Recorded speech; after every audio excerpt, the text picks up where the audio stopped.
This is a cult of wrestling guys. So भाई summer slam कैसी लगी आपको, ये बताओ पहले। मज़ा आ गया? कहा था ना भाई, the biggest party of the summer है। और finally the tribal chief Roman Reigns का रिटर्न हो चुका है। Your tribal chief, the real tribal chief, the original tribal chief Roman Reigns is back in WWE at SummerSlam last night. भाई मैं तो पहले कह रहा था भाई, देखिए रोमन ना आया ना भाई, जो मर्जी होगा बोलते ना मेरे को। और जैसी सिचुएशन मैंने आपको बताई थी प्रेडिक्शन में, सेम टू सेम वैसी ही निकली। समर स्लैम के बारे में बात करेंगे, समर स्लैम के बाद क्या अपडेट्स हैं, सारी बात करने वाला। एक छोटी सी रिक्वेस्ट है भाई, पूरी वीडियो देखना, स्किप मत करना। और इम्पोर्टेंट वीडियो है, पूरी की पूरी देखना भाई, बिकॉज समर स्लैम गई है जस्ट लाइक रेसलमेनिया भाई। बड़ा इवेंट था, बड़ा पीएलई था और बहुत बवाल मचा है। बहुत ही खतरनाक तरीके का पीएलई भाई क्या है समर स्लैम। तो भाई शुरू करते हैं वीडियो, पूरी वीडियो देखना, स्किप मत करना। सबसे पहले मैच से शुरुआत करते हैं भाई, ये था लिव मॉर्गन वर्सेस रिया रिप्ली। भाई इस मैच में वुमेन्स चैंपियनशिप का जो है वर्ल्ड चैंपियनशिप दाव पर थी और मैच बहुत कमाल था। बल्कि इस मैच में हमें कई तरफ से, रिया रिप्ली की तरफ से भाई ये एक्शन भरपूर देखने को मिला। जैसे कि रिया रिप्ली अपने शोल्डर मारती है बाहर टेबल पर, अपने शोल्डर को पूरी तरह से डिसलोकेट होने के बाद लोकेट करने की कोशिश करती है। लेकिन भाई आमतौर पर इस मैच में बहुत चीज़ें होती है, मतलब बहुत का मतलब है कि रेसलिंग तो अच्छी थी और चूज़ा भी इंटरफेरेंस करता है। जैसे मैंने आपको इस मैच की एंडिंग बताई थी वैसा ही हुई। मैंने आपको कहा था कि चूज़ा यहाँ पे कोई ना कोई खेल करेगा।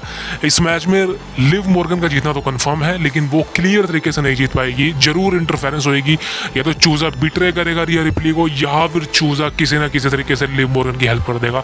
सेम वही सिचुएशन पैदा होती है, चूज़ा यहाँ पे डिस्ट्रैक्ट करता है भाई। पहले तो रिया रिप्ली के हाथ से चेयर छीनना, फिर लिव मॉर्गन की तरफ चेयर फेंकना, और आज भाई क्लियर कट चूज़े ने डिस्ट्रैक्ट भी कर दिया और फाइनली चूज़े ने रिया रिप्ली को बीट्रे कर दिया और लिव मॉर्गन के साथ चुम्मा करके भाई निकल लिया सैर पर।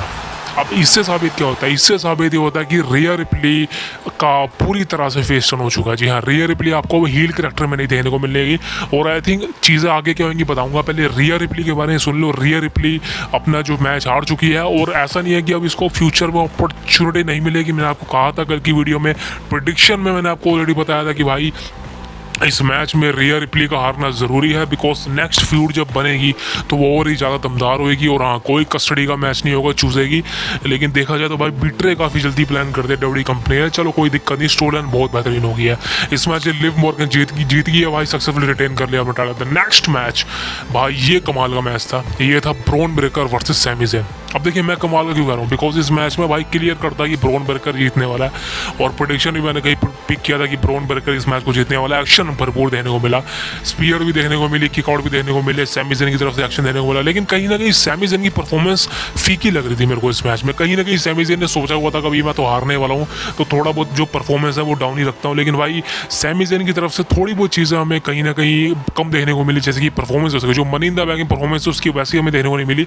हाँ, इस मैच में ब्रॉन ब्रेकर ने तगड़ी स्पीयर लगाई सैमी ज़ेन को, और भाई end of the day Bron Breakker बन जाता न्यू इंटरकॉन्टिनेंटल चैंपियन। और ब्रॉन ब्रेकर ने इस समय सैमी ज़ेन को हरा दिया है, और इस मैच में विनर ब्रॉन ब्रेकर था, जो ऑलरेडी मैं प्रिडिक्ट कर चुका था। So that for sure the next match is gonna be भाई स्मैकडाउन वुमेन्स चैंपियन। ये था Nia Jax versus Bayley for the SmackDown women's championship, यानी कि वुमेन्स चैंपियनशिप का मैच। ये भी मैच कमाल का था भाई। इस मैच में सबसे बेहतरीन चीज़ मेरे को लगी जब बेली ने नाया जैक्स को पावर स्लैम मारी थी भाई, वो जो कंधे के ऊपर से फेंका था, वो बेस्ट मोमेंट लगा।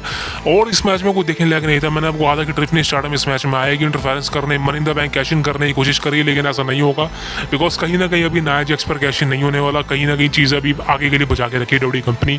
ट्रिफनी स्टार्डम और नाया जैक्स के बीच में जो भी दोस्ती वगैरह चल रही है वो आगे तक चलने वाली है। और इस मैच में सक्सेसफुली जो है जैसा कहा था वैसा ही हुआ। नाया जैक्स ने बेली को पिन करा और 1 2 3 करके नाया जैक्स बन गए न्यू स्मैकडाउन वुमेन्स चैंपियनशिप, मतलब चैंपियनशिप जीत ली उसने। तो भाई ये तो कमाल हो गया। करीबन नाया जैक्स रेसलमेनिया 34 के अंदर चैंपियन बनी थी, और आई थिंक अब नाउ समर स्लैम के अंदर Nia Jax second time women's champion बनी है, वो भी भाई WWE कंपनी। तो कमाल है भाई। तो नाया जैक्स के लिए बेहतरीन चीज़ हुई, वुमेन्स चैंपियनशिप उसने जीत ली। So that was a good. The next match is gonna be भाई LA Knight versus Logan Paul for United States championship. ये मेरा फेवरेट मैच लगा भाई, बिल्कुल। इस मैच से भाई एक्शन तो भरपूर और उम्मीदें थी मेरे को, एक्शन कमाल का देखने को मिलेगा और कमाल का था, मज़ा आ गया था भाई।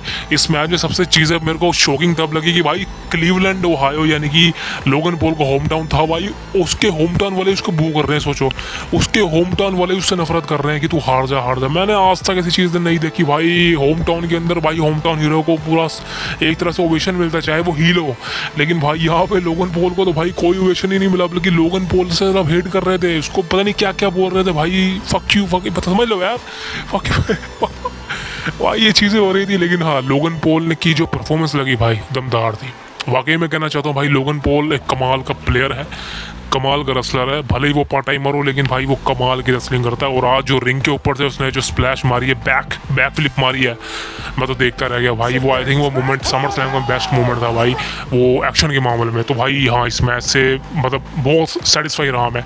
और एंड में जाके भाई इस मैच में जो है काफ़ी इंटरफेरेंस भी होती है, वही knockout punch because Machine Gun Kelly भी था इस मैच में। और समझ लो भाई एक तरह से पूरा सेलिब्रिटी वाला परफॉर्मेंस था इस मैच के अंदर। लेकिन एंड ऑफ द डे भाई यहाँ पे लोगन पॉल पंच मारने की कोशिश करते हैं एले नाइट को, लेकिन भाई एले नाइट जो है काउंटर कर लेता है। 1 2 3 जो भी उसका जो है मूव मार के फिनिशर मार के न्यू यूनाइटेड स्टेट्स चैंपियन बन जाता है भाई। तो ये भी मेरी प्रेडिक्शन बिल्कुल सही निकली। लोगन पॉल इस मैच में हार गया और LA Knight become the new United states champion. बहुत अच्छी बात है डब्ल्यू कंपनी को, फाइनली एले नाइट को चैंपियन बनाना चाहिए था और उसने बनाया भी। और आई थिंक एले नाइट के लिए चीज़ें आगे बहुत इंटरेस्टिंग होने वाली है बिकॉज फैंस के बीच में वो ओवर है। और आई थिंक अगर उसको आप वर्ल्ड चैंपियन ही बना दो आगे चल के तो बेहतरीन होगा। So that was a major, तो congratulations to LA Knight who become the new United States champion. The next match, भाई this match is the biggest match of all. ये था the best in the world, CM Punk versus Drew McIntyre and special guest referee Seth fucking Rollins. तो भाई इस match से क्या उम्मीदें थी? इस मैच से सबसे बड़ी उम्मीदें थी भाई CM Punk का रिटर्न। सबसे बेहतरीन चीज़ थी CM Punk क्या पहन के आने वाला है। CM Punk का एंटायर गया, CM Punk एंट्रेंस भाई मतलब दंग रह गया भाई, कमाल की एंट्रेंस। और सबसे बेहतरीन चीज़ है भाई CM Punk की फिजिक देखो आप। CM Punk ने क्या काम किया अपनी फिजिक के ऊपर भाई, मान गया भाई मान गया। AW कंपनी के अंदर CM Punk जो परफॉर्म करता था फिजिक बेहतरीन थी, लेकिन कहीं ना कहीं थोड़ा फैट की मात्रा ज़्यादा थी। लेकिन भाई अब जो आज समर स्लैम में मैंने देखा है CM Punk की फिजिक, वही मेरे को 10 साल पहले की याद आ गई भाई। सही में यार CM Punk is the best in the world. भले ही आज CM Punk मैच में हार गया हो, मैंने आपको कहा था कि इस मैच में CM Punk की हार होगी बिल्कुल, क्योंकि आगे के लिए चीज़ें बताने वाला हूँ आपको मैं। देखिए इस मैच से एक्शन की बात, भाई एक्शन बवाल लेवल का था दोनों की तरफ से। ड्रू मैकिंटायर CM Punk की तरफ से तगड़े शॉट हुए। हाँ इस मैच की एंडिंग मैंने आपको बताई थी भाई, सेथ रॉलिंस का तगड़ा खेलूंगा। सेथ रॉलिंस या तो CM Punk पर अटैक करेगा या कोई ना कोई चीज़ ऐसी बोलेगा जिस वजह से CM Punk का डिस्ट्रैक्शन होगा और CM Punk अटैक करेंगे सेथ रॉलिंस पर या ड्रू मैकिंटायर पर। वही होता है भाई जो CM Punk का जो ब्रेसलेट है जिसपे उनकी वाइफ एजेली एंड उनके जो डॉग है लेरी का नाम लिखा हुआ है, भाई सेथ रॉलिंस पहन लेता उसको। मैं खुद सोच रहा हूँ भाई सेथ रॉलिंस ने क्यों पाया इसको, सेथ रॉलिंस ने क्यों पाया। वही CM Punk जब GTS मारने की कोशिश कर रहे होते हैं भाई, सेथ रॉलिंस के हाथ में वो देखते हैं CM Punk के परखच्चे उड़ जाते हैं। भाई ये तूने कैसे पहन लिया। एक तरफ मैं ड्रू मैकिंटायर को पेल रहा हूँ इस वजह से कि उसने मेरा जो ब्रेसलेट पहना और तूने वो पहन लिया। तो भाई सेथ रॉलिंस का दिमाग खिसकता है। सेथ रॉलिंस वही अपना ऊट पटांग CM Punk को बोलना शुरू कर देते हैं कि तू कंपनी में क्यों आया, तुझे तेरी ज़रूरत नहीं है हमको यहाँ, ये मेरी कंपनी है, हम तेरे बिना खुश हैं। लेकिन CM Punk को भाई गुस्सा आता, CM Punk GTS धर देते हैं सेथ रॉलिंस के। एंड फिर ड्रू मैकिंटायर भाई इसी बात का फायदा उठा के लो ब्लो मार देते हैं एंड देन फिर सेथ रॉलिंस 1 2 3 करके ड्रू मैकिंटायर को जितवा देता है। अब चीज़ें क्या हैं, चीज़ें ये है कि भाई देखिए ये प्रेडिक्शन लेवल था, अब आगे क्या होगा बताऊंगा मैं आगे चल के। लेकिन इस मैच में CM Punk की विक्ट्री नहीं हुई, जो मेरे लिए बहुत ही ज़्यादा शॉकिंग नहीं था बिकॉज मैं ऑलरेडी जानता था। मेरे लिए तो भाई वही बहुत है कि CM Punk कंपनी के अंदर है और CM Punk जैसा बड़ा नाम हारे जीते कोई फ़र्क नहीं पड़ता, उसके इतना बड़ा लेवल किसी का नहीं। सो that was the main thing. And अब बात करें दोस्तों the main event, sorry main event तो नहीं है लेकिन हाँ मेन इवेंट के कैलिबर का ये भी मैच था भाई। ये था वो वर्ल्ड हैवीवेट चैंपियनशिप का मैच। डैमियन प्रिस्ट डिफेंड कर रहा था against Gunther the ring general. आप देखिए इस मैच में क्या है, इस मैच की सबसे पहले प्रेडिक्शन बताऊँ। प्रेडिक्शन यहाँ मेरी गलत नहीं कर रही भाई, वैसे तो सबकी गलत नहीं कर रही बिकॉज डैमियन प्रिस्ट के चांसेस थे। लेकिन सबसे चीज़ें इंटरेस्टिंग तब हुई भाई जब मेरे को लगा कि डैमियन प्रिस्ट माइक पर अच्छा काम कर रहा है। डैमियन प्रिस्ट की जो चीज़ें बहुत अच्छी हो रही है, वो कमाल की रेसलिंग करता है और सही में फैंस के बीच में वो थोड़ा वो पॉपुलर भी है। और आज देखा भी हमने समर स्लैम के एंट्रेंस के वक्त डैमियन प्रिस्ट को तगड़ा रिस्पॉन्स मिल रहा था एक्सेप्ट गुंथर। लेकिन भाई चीज़ें तो ऑलरेडी प्लान होती हैं, लेकिन इस मैच में भाई एक्शन तगड़ा। कमाल। लेकिन चीज़ें ख़राब हो जाती हैं फिन बैलर के आने से। फिन बैलर भाई अनएक्सपेक्टेड कहाँ से आ गया पता नहीं, लेकिन अब फाइनली फिन बैलर ने भाई बिट्रे कर दिया है डेमन प्रिस्ट को और एक तरह से चेतावनी दे दिया कि तूने मुझे इतना टॉर्चर किया। और आज आपने देखा भी होगा भाई डेमन प्रिस्ट ने भाई फिन बैलर को बड़ा टॉर्चर किया बैक से, कई बार वो टॉर्चर करता आ रहा है, फिन बैलर के मुक्के मारता है उसको, उसके टी शर्ट खींच लेता है। सही कह रहा हूँ, फिन बैलर ने अपना गुस्सा कंट्रोल करके रखा था। मैं भी होता ना फिन बैलर की जगह, मैं भी ऐसी कर देता जो आज फिन बैलर ने किया है। बिल्कुल फिन बैलर को बैकलैश में चीज़ें झेलनी पड़ी, काफ़ी वक्त से डेमन प्रिस्ट को फिन बैलर झेल रहा है और अपने गुस्से को कंट्रोल करके रख रहा है फिन बैलर। लेकिन आज फाइनली फिन बैलर ने अपना गुस्सा दिखाया, अपना जो बीट्रेल एंगल है वो दिखाया डेमन प्रिस्ट को, और भाई इसका फ़ायदा गुंथर ने उठाया और डेमन प्रिस्ट को हरा के new world heavyweight champion Gunther बन गया भाई। अब इस मैच से सेटिस्फाई हूँ, वाकई में बिल्कुल सेटिस्फाई हूँ भाई। देखिए दो चीज़ होंगी, एक तो गुंथर वर्ल्ड चैंपियन बन चुका है, अब उसके लिए आगे चीज़ें कैसी होंगी वो आगे पता चलेगा। दूसरी तरफ भाई Damian Priest versus Finn Balor, ये चीज़ें प्लान है, ये चीज़ें होगी फ्यूचर में चल के, कब होंगी सब बताने वाला हूँ। अपडेट वीडियो अभी पता यही वीडियो में अपडेट कवर करूँगा, अभी थोड़ा मैं समर स्लैम को हाईलाइट कर रहा हूँ। अब दोस्तों बात करें the main event of the night, यानी कि the undisputed championship, undisputed champion, the American Nightmare Cody Rhodes versus Solo Sikoa for the undisputed championship, WWE championship। अब देखिए इस मैच में क्या है, ये मैच तगड़ा था भाई। कोडी रोड्स की एंट्रेंस बवाल लेवल की थी भाई, वही रेसलमेनिया कैलिबर के लेवल की एंट्रेंस थी भाई, मेरे को देख के बड़ा मजा आया। और आई थिंक कोडी रोड्स ने तमाम चीज़ें वो कर दी भाई, सही में यार Cody Rhodes is over in fans. और जो लोग कह रहे हैं कि कोडी रोड्स का हिल टर्न करा दो, भाई कोई नौबत नहीं है, कोई ज़रूरत नहीं है। कोडी रोड्स को चेयर मिलती रहेगी, चाहे कुछ भी करे, चाहे वो जितना मर्जी ओवर हो जाए। कोडी रोड्स को फिलहाल अभी कुछ सालों तक तो वो मिलना बहुत मुश्किल है, बिकॉज फैंस उसके लिए चीयर करते हैं, फैंस उसको सपोर्ट करते हैं, उसको देखना चाह रहे हैं। तो कोडी रोड्स का ये जो रन चल रहा है भाई गोल्ड लेवल का है। कोडी रोड्स की एंट्रेंस कमाल थी, मैच शुरू होता है, मैच कमाल था भाई, दोनों की तरफ से एक्शन देने को मिला।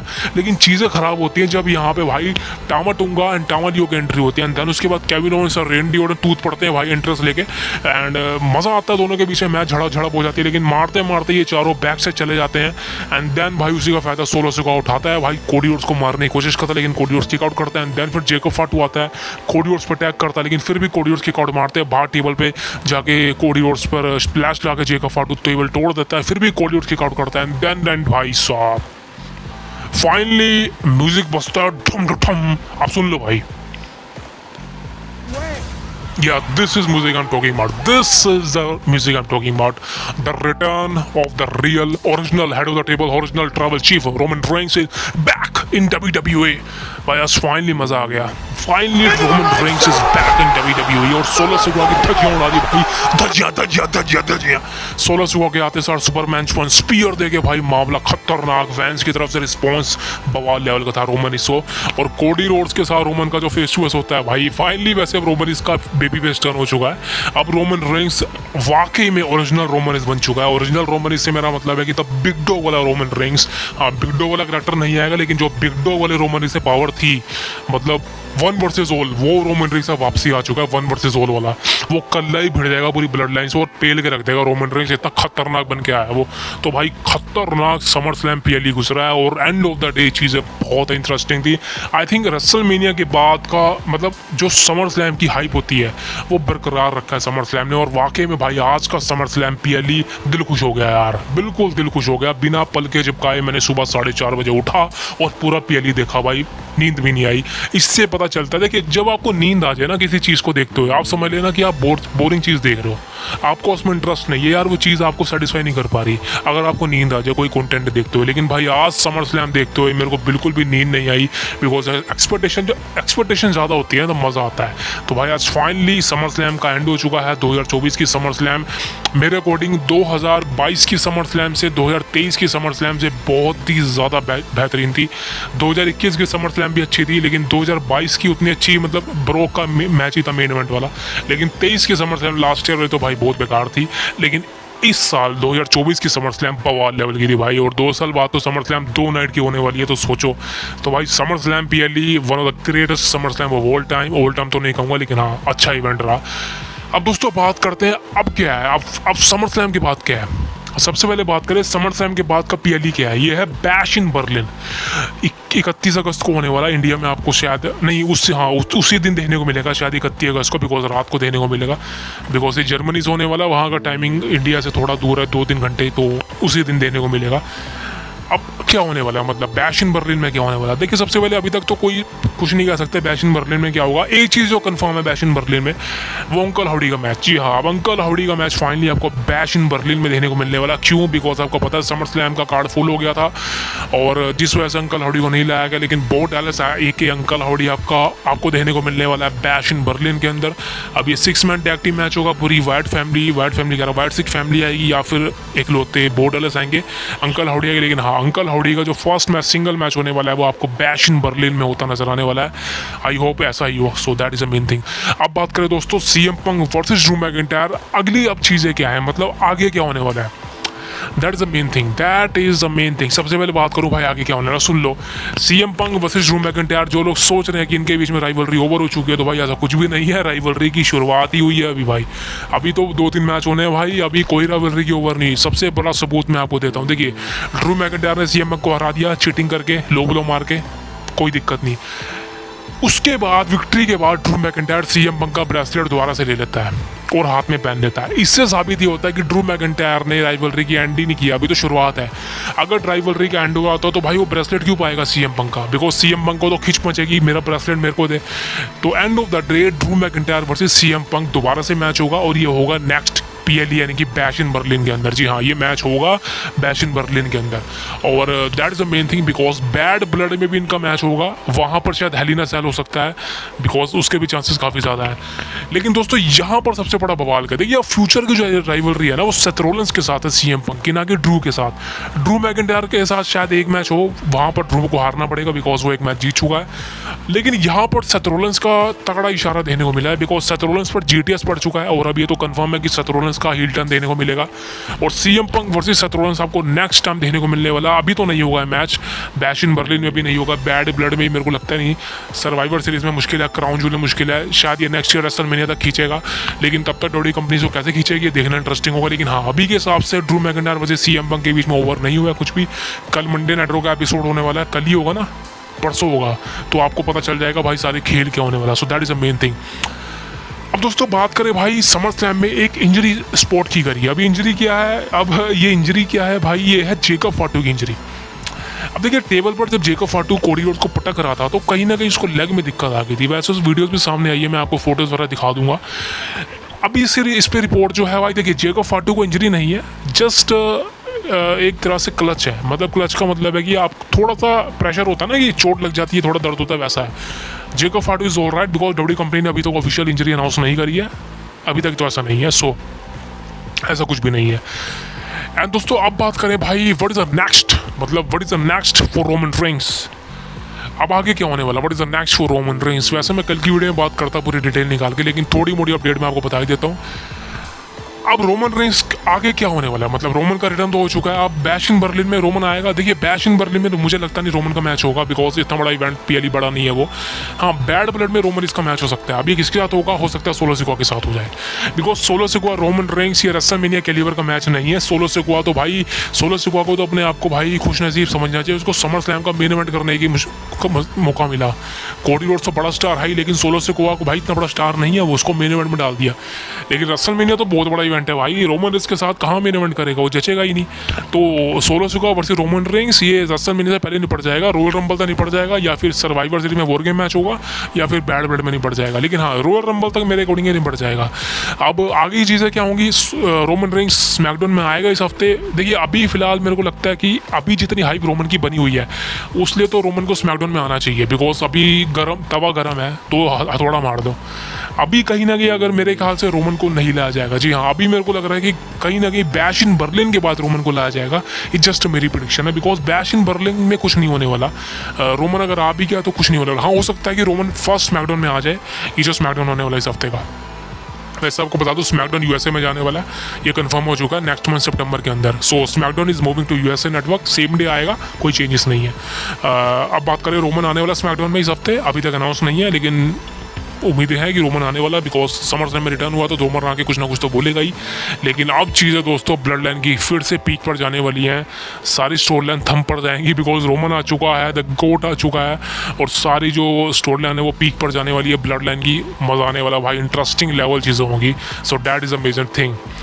एंड एक और वीडियो सामने आ रही है, ये वीडियो आप देखिए। ये है the best in the world CM Punk and Stephanie McMahon की। दोनों के बीच में डिफरेंसेस थे, दोनों के बीच में लड़ाइयाँ भी थी मैकमैन और सीएम पंक के बीच में, लेकिन आज finally CM Punk and Stephanie ने हक किया एक दूसरे को। आई थिंक पुरानी चीज़ें भुला देनी चाहिए, बिकॉज आपने कंपनी में रिटर्न कर लिया सीएम पंक ने, तो भाई इनके साथ तो डीलिंग करनी पड़ेगी।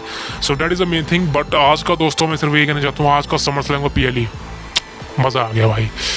अब दोस्तों बात करते हैं लास्ट अपडेट। ये अपडेट नहीं है, एक तरह से रूमर है, एक तरह से मैं आपको बता दूं। देखिए जजमेंट डे की बात करूंगा। जजमेंट डे में से फिन बैलर ने एक तरह से बीट्रे कर दिया डेमन प्रिस्ट को, और चूजे ने बीट्रे कर दिया है रिया रिप्ली को। यानी कि आज दो बंदे जजमेंट डे के एक तरह से बीट्रे हो चुके हैं, यानी कि रिया रिप्ली और डेमन प्रिस्ट दोनों जजमेंट डे से बाहर हो चुके हैं। जी हाँ, ये दोनों जजमेंट डे से बाहर हो चुके हैं और दोनों का ही फेस टर्न हो चुका है। अब ये दोनों एक साथ ही आपको देखने को मिलेंगे, बिकॉज आपने देखा ही होगा जब रिया रिप्ली टाइटल हारी, चूजे ने बीट्रे किया, उसके बाद डेमन प्रिस्ट गुस्सा आ गया था, समझ लो एक तरह से। अब दोस्तों यहाँ पर जजमेंट डे कैसे चलेगा? जजमेंट डे चल रहा है, Judgment Day Finn Balor is the leader of Judgment Day. आपको पता है फिन बैलर ही सारी चीज़ें करवा रहा था, लिव के साथ, चूजे के साथ, सारी चीज़ें डेमन प्रिस्ट के साथ, रिया रिप्ली के साथ। तो आपको पता ही है फिन इज़ अ मास्टरमाइंड। अब आप शायद आपको मंडे नाइट्रो पे रिवील होता नजर आएगा। तो फिन बैलर ने सब चीज़ें प्लानिंग करी है और वो कामयाब भी हो गया। अब रिया रिप्ली और डेमन प्रिस्ट तो अलग हो चुके हैं जजमेंट डे से, अब वो सिंगल चलेंगे। अब देखना इंटरेस्टिंग होगा कि भाई चूजा, लिव मॉर्गन और जो फिन बैलर और जो जेडी मैकडोना और जो कार्लेटो, इनकी जो बनी हुई है जजमेंट डे, वो विदाउट कैसे चलेगी डेमन प्रिस्ट और रिया रिप्ली का, बिकॉज ऑफ फ्यूड चलने वाली है भाई इनके आपस में। लेकिन भाई मज़ा बवाल लेवल का होगा। So that is the main thing. So दोस्तों this is all the latest news from SummerSlam highlight and the latest news about WWE। I hope you like the video. But एक छोटी सी रिक्वेस्ट है भाई, subscribe करें, subscribe करिएगा भाई सारी updates पाने के लिए कल्ट ऑफ रेसलिंग को, बिकॉज बहुत ज़रूरी है सब्सक्राइब करना आपका। बिकॉज सब्सक्राइब नहीं करोगे यार, प्लीज़ कर दो भाई, कर दो मेरे भाइयों, मेरे प्यारे भाइयों। वीडियो को लाइक करें, शेयर करें। See you next, thank you very much.